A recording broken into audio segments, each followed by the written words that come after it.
Jose.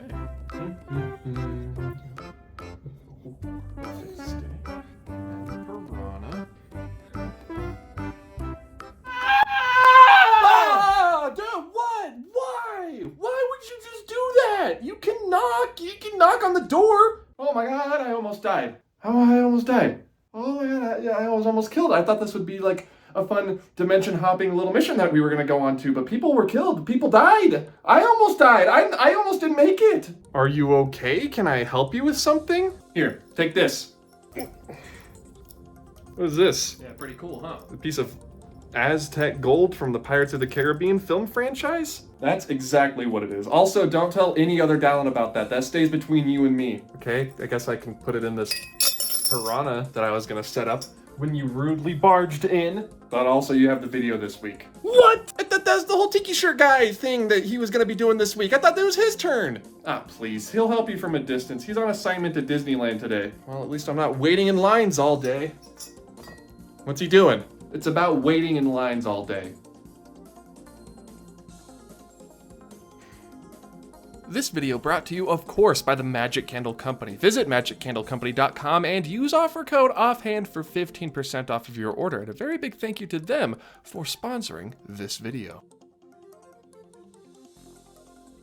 This past week, I had the amazing opportunity to visit the Disneyland Resort, and let me tell you that when I go to these places, it is very hard for me to get work done because I just love existing there for so long. But something caught my eye, something I can't explain it. There was something I couldn't shake while I was going through these attractions and through these lands and getting all the footage I possibly could, usually just for B-roll. That's the footage you see playing in the background right now. And that was, how do they do it? How do they hide everything?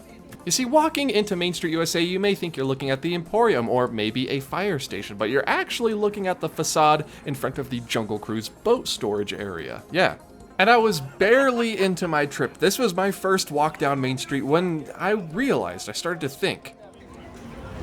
All things considered, not an incredibly busy day here today, from what I could see on the app and from what I'm experiencing here in person. Today we're going on an adventure, not just through attractions, but through their most important aspect, the queue.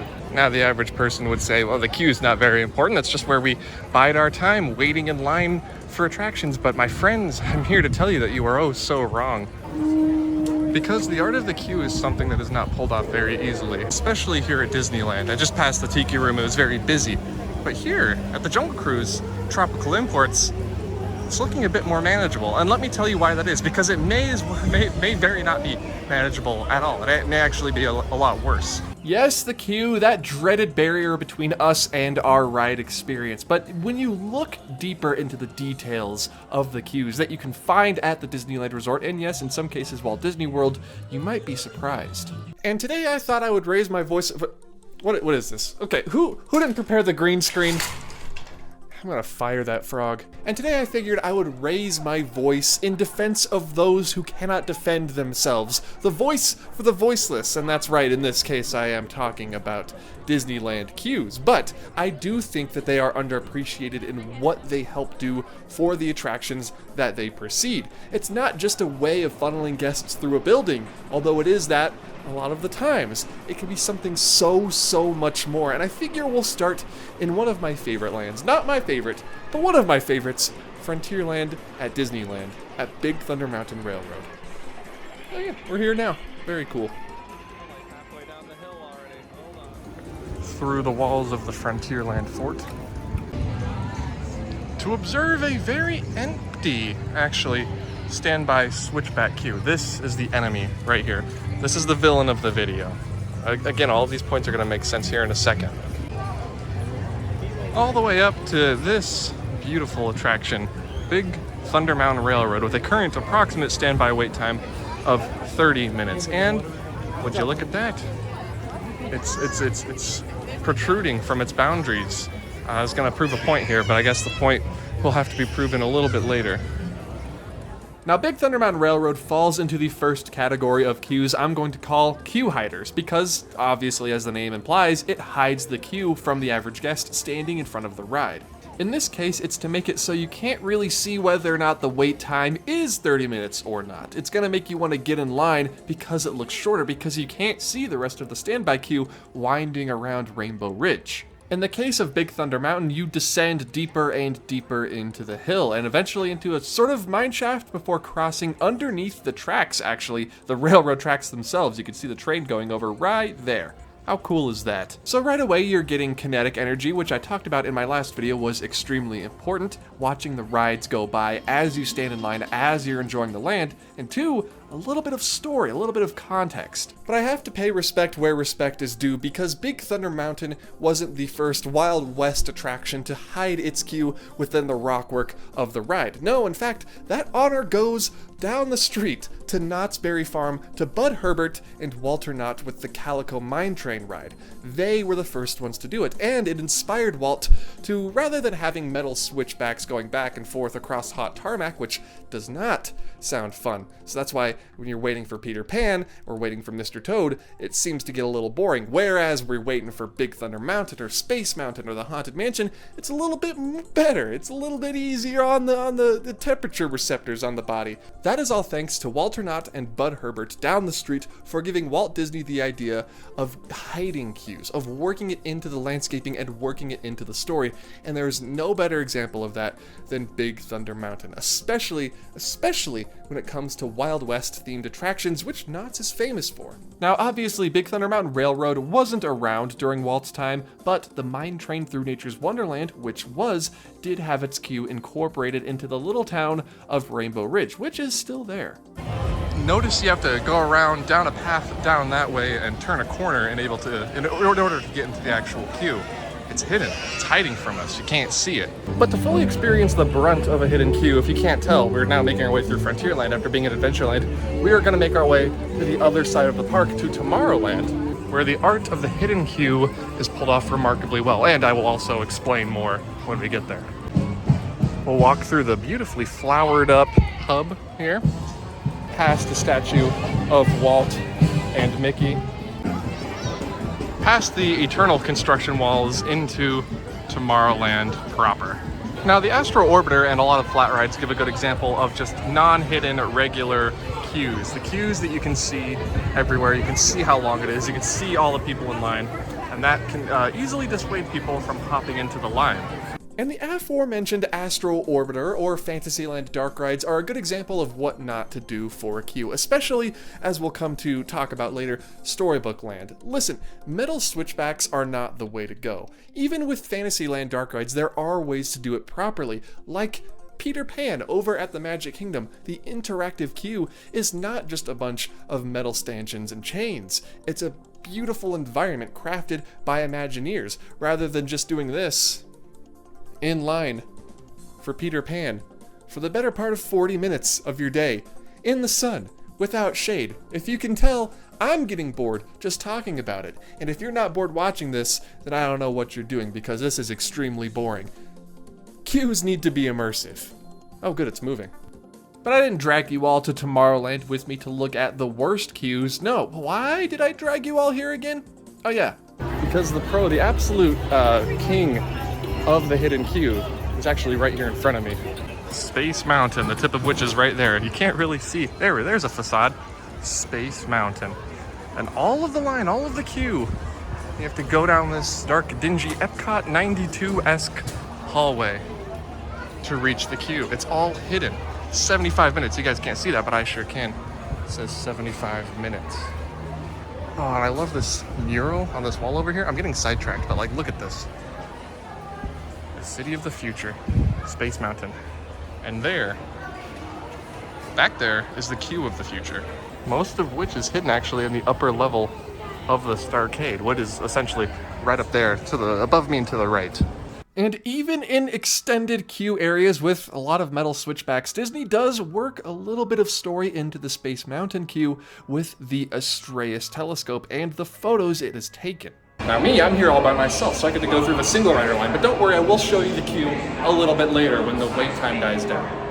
But what you're seeing up in those rafters, twirling around this non-scary, ghostified area, is most of the indoor queue for Space Mountain. The in-attraction queue, I guess, would be a better word for it.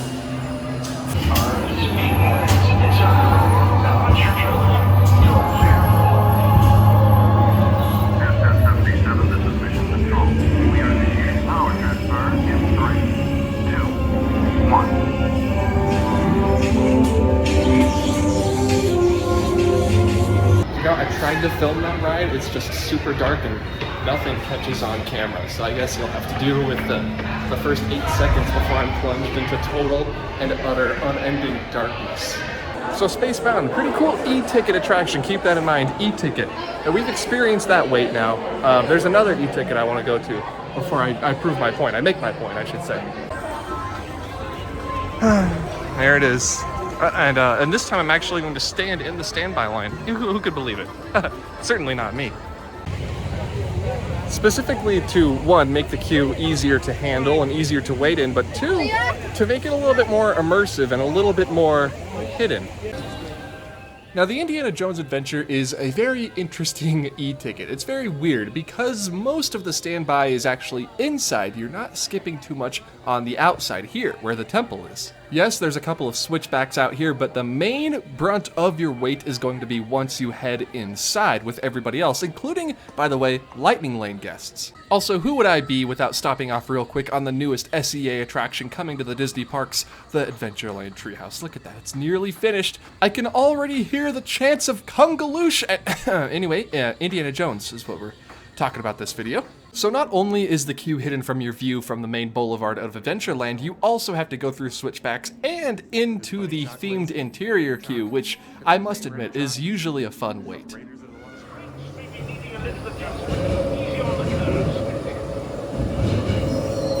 seek the future. I will lift the curtain of time. It is your destiny.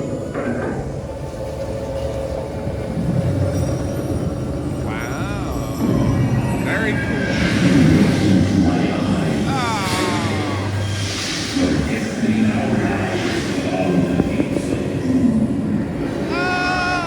But the only unfortunate part of the Indy queue is you have to walk the entire length of the entire standby queue a second time to get out. It doesn't really loop back around in an efficient way. That, and it's not interactive. No, everyone shut up! Shh. Interactive queues. I haven't even talked about interactive queues. Disneyland sort of falls short in the interactive queue department, but Walt Disney World goes above and beyond, especially as you can see here in the background, the Haunted Mansion interactive queue is just amazing. And the fact that some of the effects aren't working as a remnant of maybe some COVID precautions being taken, I think is kind of sad, but I understand why they might not be working. The books specifically, it's a coin toss whether or not the books are working. That being said, the very few interactive queues we do have at Disneyland are amazing. Space Mountain, kind of. You can play on the Disney Parks app. But not every queue can be Mickey and Minnie's Runaway Railway, which is an amazing queue that's not really interactive, but it's still wonderful. And Indiana Jones, and they can't all be that great. Some of them are found in Fantasyland, and obviously to get to Fantasyland you have to walk along Big Thunder Trail, and so I'll let the other Dallin take it from here. Hopefully he doesn't get sidetracked looking at fish again, because he always does that. Let's also just take a moment to enjoy the old abandoned mine train tunnel and the jumping fish effect. And there he goes. Which I've heard the fish again. Might be going on again. Watch for a ripple. There he is. Did you see him? Did you see? That's an old effect from an old e-ticket. Oh, nobody cares. Oh, nobody cares. There he goes. I care a lot. All right, let's continue. And if you can't tell by how excited I got by the fish jumping, this next attraction takes us down Big Thunder Trail, past the authorized cast miners only sign, which is a brilliant sign, into Fantasyland proper. Now this right here is the queue line for the Storybook Land canal boats, as you can clearly tell by that sign right there. And that is another sort of flat ride problem similar to Astro Orbiter, where there's not really an effort to hide the people in line. They just sort of go through switchbacks right in front of the attraction. It's the lazy way of doing it. It's effective, but it's a little bit lazy. And it honestly sometimes makes the wait look a little longer than it would actually be. That looks to be about 30-40 minutes to me right now. Storybook Land takes a while to load and unload, so It's sort of a whole different beast, and it goes into managing expectations and working its way into the land, right? It's got to be a part of the land, the attraction does. Not just something in addition to, but this over here does it a little better. Matterhorn bobsleds. Yes, you can see the people winding throughout the plaza, the little plaza in the middle or in front of the attraction. But you don't see them wrapping around the mountain as much anymore, if at all. Instead, it's just a bunch of switchbacks added in front of the attraction rather than around it. And it is still sort of hidden through this Matterhorn bobsleds sort of pavilion there. Not as much. It's sort of like it's like a mix, right? Like a hybrid between the old Storybookland sort of switchbacks and the new hidden queues that you have to go into the actual queue to experience and to find the exact length of. And yes, I'm getting in line.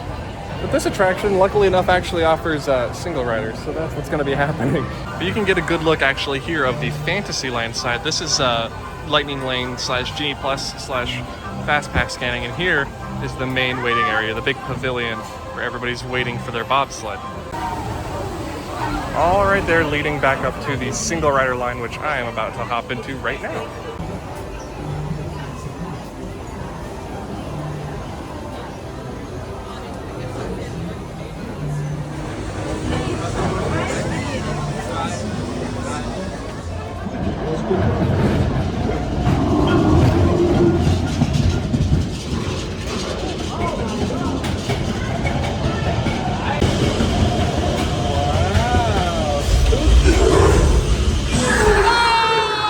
That never gets any easier. But I do love the Matterhorn, I do, I truly, truly do.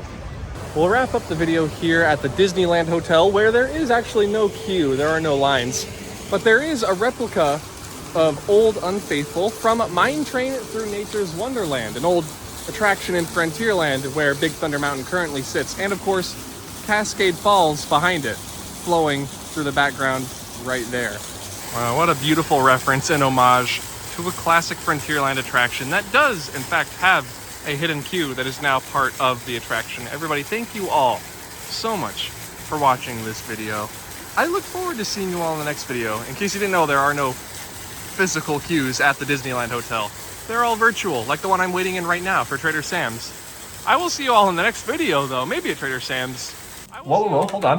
Video's not done yet. What? Whether a queue is hyper-immersive, indoor, air-conditioned, outdoor, and sweaty, or, interactive, it doesn't matter. I think Disney can go the extra mile by making waiting in queues fun, and I think they have sort of mastered that over at Walt Disney World. But don't even get me started on walk-through attractions and how they are essentially an entire queue, but the queue is the ride. That's like a whole different concept altogether. But I think I'm doing a way better job of wrapping this up than the other guy was, right? But I'm missing something. What was it again? Oh, no, I remember. Of course, this video was sponsored by the Magic Candle Company. Where do you think who do you think you're talking to? Where do you think you know? And yeah, I'm gonna take the ad this week too. I gotta do everything around here, might as well just do the ad spot. If you want to make your home or office smell delicious, nutritious, and yes, even magical, probably not nutritious, head over to themagiccandlecompany.com and use offer code OFFHAND at checkout for 15% off of your order. With candles, room sprays, and bath products specifically made to replicate the sense of your favorite attractions, like soaring over California. Yes, you heard me right, California, Pirates of the Caribbean. And if you're cool, that's right, this one's only for the cool people, Rome Burning from Spaceship Earth. If you want your home or office to smell like the burning of the Library of Alexandria, the Magic Candle Company has you covered. We are now entering the month of September, so you know what that means. I am burning the Christmas shop candle because I'm ready to go. I'm done with summer. Bring on the fall, bring on the winter. I am ready for Christmas. Stop being summer now. I am tired of it being summer now. I hate summer. One more time, for those of you who may have had your volume turned down, that is magiccandlecompany.com or the top link in the description, and offer code OFFHAND, just offhand, at checkout for 15% off of your order. And a very, very big thank you to the Magic Candle Company for sponsoring this video. Okay, I think that's got about cover it, right? All right, that's it. For real this time. Okay, that's the end of the video. Now, time to resume what I was doing before I was so rudely interrupted by Dallin Prime. I gotta decorate this place. I mean, it needs some life in here somewhere, like a New Orleans Disneyland mint julep cup. Oh, and the names that you see scrolling on the side of the screen are the names of my lovely supporters over at patreon.com. You can follow me over there or not, it doesn't really matter, but if you do, you get early access to videos like this one earlier than the general public does. Mint julep cup, piranha, I'm thinking mint julep cup. Piranha can go down here for now. And you can also, you know, get access to other perks if you pledge a little bit higher. So head over there. It's a link in the description somewhere. Okay, now Hatbox Ghost. Hatbox Ghost Bug. Where to put him? I mean, he could go. I mean, I'm thinking he'll fit in real well next to the Candleman. You can also follow me on my other social medias at Offhand Disney on Twitter, Instagram, TikTok, all of the social media places. And be sure to follow me on TikTok because I post exclusive content that you can't see anywhere else, not even here on YouTube. I don't do YouTube Shorts really, okay. And maybe something like that. Look how handsome he looks. There's no room for this one. Well, it looks all right. I'm satisfied. Everybody, thank you all so much for watching. And I will see you all in the next video. Wait. Oh, now he's cool. Goodbye.